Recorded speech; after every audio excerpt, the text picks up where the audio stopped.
Hello students, Maths Part 2, Problem Set 5. Let us continue. Question number 20. Find the coordinates of the center of the circle passing through the points P6 minus 6, Q3 minus 7 and R3 3. आपल्याला या 3 point मधून pass होणाऱ्या सर्कलच्या सेंटरचे coordinates find करायचे. मग आपण एक सर्कल ड्रॉ करू की ज्याच्यावर 3 पॉइंट्स आहेत P, Q आणि R आणि O हे त्याचं सेंटर आहे. आता ह्या O सेंटरचे आपण कोऑर्डिनेट्स XY मानूया. So let OXY be the centre of the circle passing through the points P, Q, R आणि त्यांचे कोऑर्डिनेट्स आपण इथे लिहिलेले आहेत. आता आपल्याला माहिती आहे की radii of same circle are equal, therefore OP is equal to OQ is equal to OR. त्यापैकी आपण दोन रेडिया सुरुवातीला घेऊ, OP is equal to OQ because radii of the same circle. Using distance formula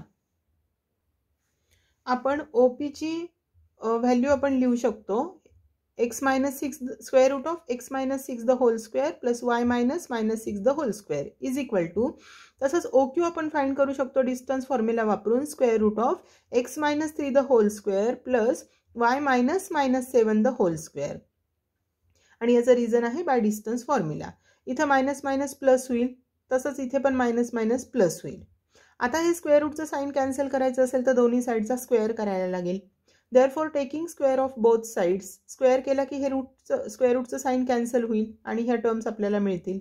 याचं expansion आपण a minus b the whole square प्रमाणे प्रत्येकाचं expansion केलं याचं, आणि याचं a plus b the whole square प्रमाणे एक्सपान्शन केलं. आपल्याला ह्या ज्या टर्म्स मिळालेल्या आहेत यांच्यामध्ये ज्या इक्वल टर्म्स आहेत लेफ्ट आणि राईट साईडला त्या कॅन्सल होतील. एक्स स्क्वेअरला एक्स स्क्वेअर जाईल, वाय स्क्वेअरला वाय स्क्वेअर जाईल. रिमेनिंग टर्म्स आपण आहे तशाच लिहिल्या. त्यानंतर एक्स आणि वायच्या टर्म्स लेफ्ट साईडला घेतल्या आणि नंबर राईट साईडला घेतले, तर आपल्याला एक इक्वेशन मिळालं -6x - 2y is equal to -14. या पूर्ण इक्वेशनला आपण -2 ने डिवाइड करू शकतो. सो डिवाइडिंग बाय -2 प्रत्येक टर्मला डिवाइड केलं तर मायनस मायनस प्लस होईल. 2 3 जार 6 म्हणून 3x. परत इथे पण मायनस मायनस प्लस होईल, 2 ने डिवाइड केलं तर y होईल इज इक्वल टू, इथे पण -2 ने डिवाइड केलं की 7 मिळेल. याला 1 नंबर देऊ. तसंच आता आपण OQ is equal to OR घेऊ शकतो, radii of same circle. Again distance formula वापरून आपण त्यांचे व्हॅल्यूज लिहू शकतो. रूटचं साइन घालवण्यासाठी आपण दोन्ही साईडचा स्क्वेअर केला. स्क्वेअर केल्यानंतर ज्या टर्म्स मिळाल्या त्याचं एक्सपान्शन केलं. एक्सपान्शन केल्यानंतर दोन्हीकडच्या ज्या सेम टर्म्स आहेत एक्स स्क्वेअर वाय स्क्वेअर त्या कॅन्सल केल्या. रिमेनिंग टर्म्स आपण लिहून घेतल्या. त्याच्यापैकी इथे बघा -6x + 14y आणि हा 49 + 9 केला तर +58 झाला इज इक्वल टू, इथे -6x -6y आणि 9 + 9 केले तर 18 आले. परत -6x दोन्हीकडे आला तो कॅन्सल केला, म्हणजे शिल्लक राहिला 14y + 58 is equal to -6y + 18. त्याच्यापैकी वायच्या टर्म्स या दोन आपण लेफ्टकडे घेतल्या, 14y + 6y is equal to, हा 18 तसाच ठेवला आणि 58 इकडे जाऊन मायनस केला. या दोघांची ॲडिशन केली तर 20y इज इक्वल टू -40. हा 20 राईट साईडला नेला की डिवाइड होईल, therefore y is equal to -40/20. Divide केलं तर आपल्याला मिळेल y इज इक्वल टू -2. ही आलेली yची व्हॅल्यू आपण इक्वेशन 1 मध्ये ठेवूया. त्यासाठी इक्वेशन 1 आपण लिहून घेतलं, 3x + y is equal to 7. हे आपले इक्वेशन 1 आहे जे आपल्याला इथे मिळालेलं आहे. हे इक्वेशन आपण आहे तसंच लिहिलं. याच्यामध्ये जिथे y आला तिथे -2 ठेवला.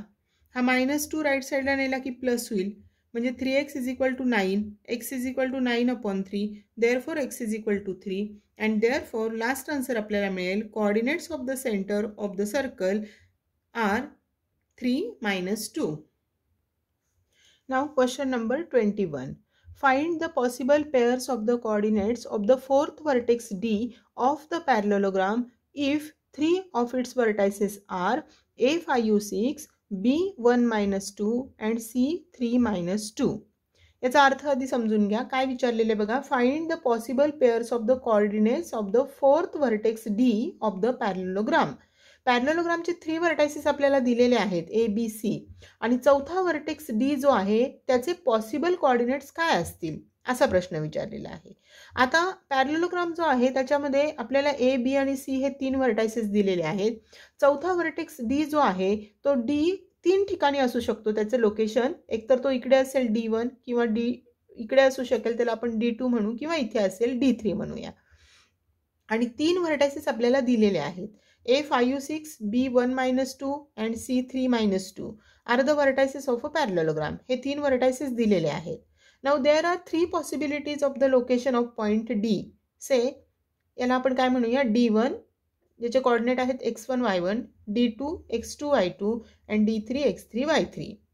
आता आपल्याला हे तिन्ही पॉसिबल व्हर्टायसेस काय असू शकतात, म्हणजे डी इकडे असेल तर त्याचे व्हर्टेक्स काय असतील, इकडे असतील तर काय किंवा इकडे असतील तर काय, सॉरी व्हर्टेक्स नाही कोऑर्डिनेट्स काय असतील हे आपल्याला फाइंड करायचे आहे.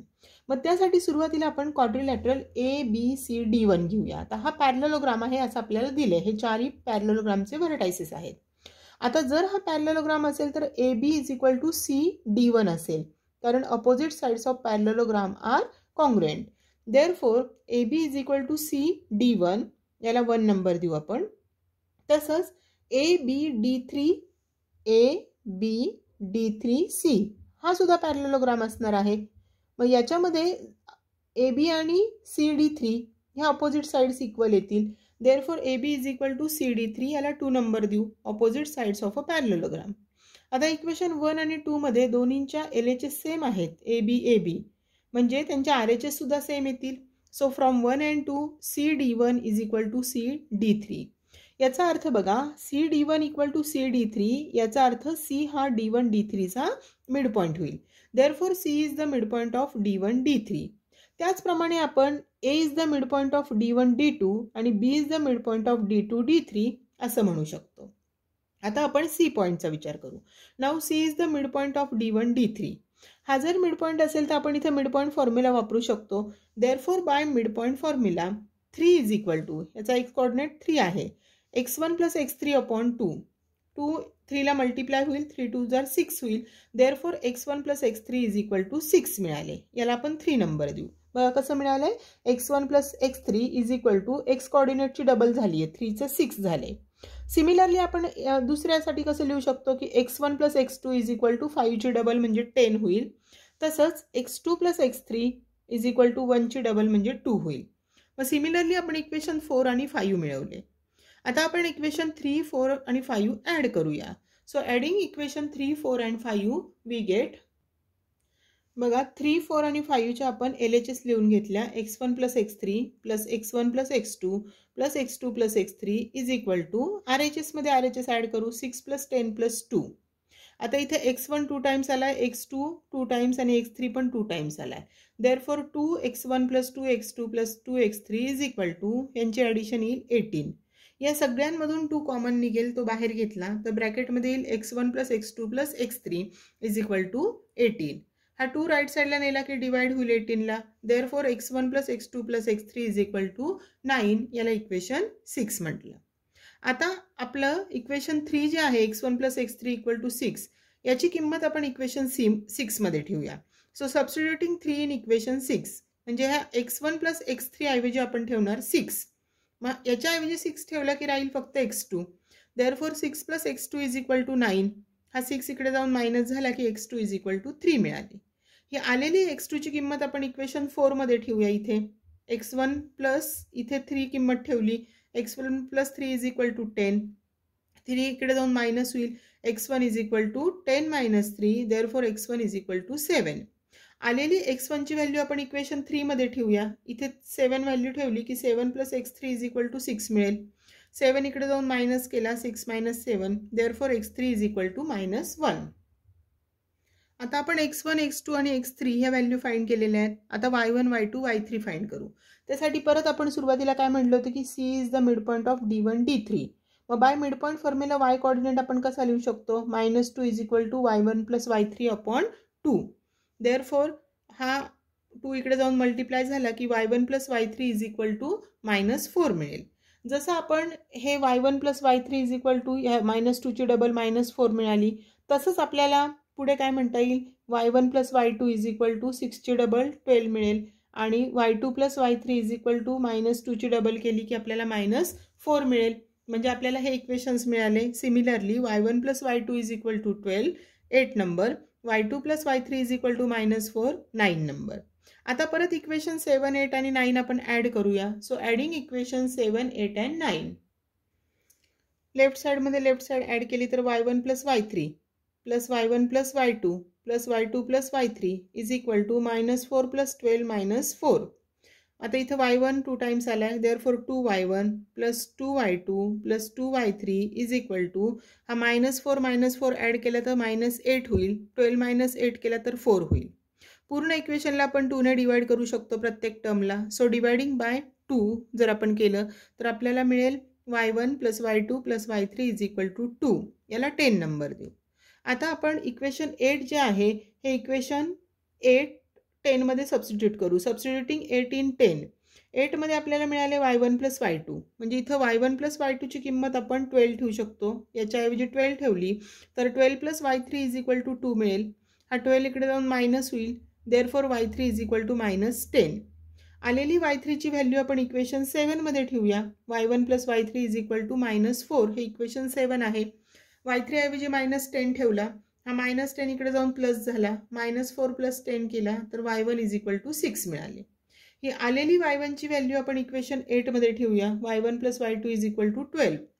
याच्यामध्ये y1 ची किंमत 6 ठेवली तर 6 plus y2 is equal to 12. हा 6 इकडे जाऊन मायनस झाला, 12 - 6 केले तर y2 इज इक्वल टू 6. आणि मग आता आपल्याला x1 y1 x1 x2 x3 च्या किमती आपण ऑलरेडी काढलेल्या आहेत आणि आता आपल्याला y1 y2 आणि y3 च्या किमती मिळालेल्या आहेत आणि त्याच्यावरून the coordinates of point D are, म्हणजे D1 चे कोऑर्डिनेट्स मिळतील 7 6, D2 चे मिळतील 3 6 आणि D3 चे -1 -10. and therefore last answer मिळेल the possible pairs of coordinates of the fourth vertex D of the parallelogram are 7 6 3 6 and -1 -10. Question number 20 हा आपल्या सिलेबसमधून कॅन्सल केलेला आहे या वर्षीसाठी आणि अशा प्रकारे आपला प्रॉब्लेम सेट 5 कंप्लीट झाला आहे आणि 5th चॅप्टर सुद्धा कंप्लीट झालेला आहे.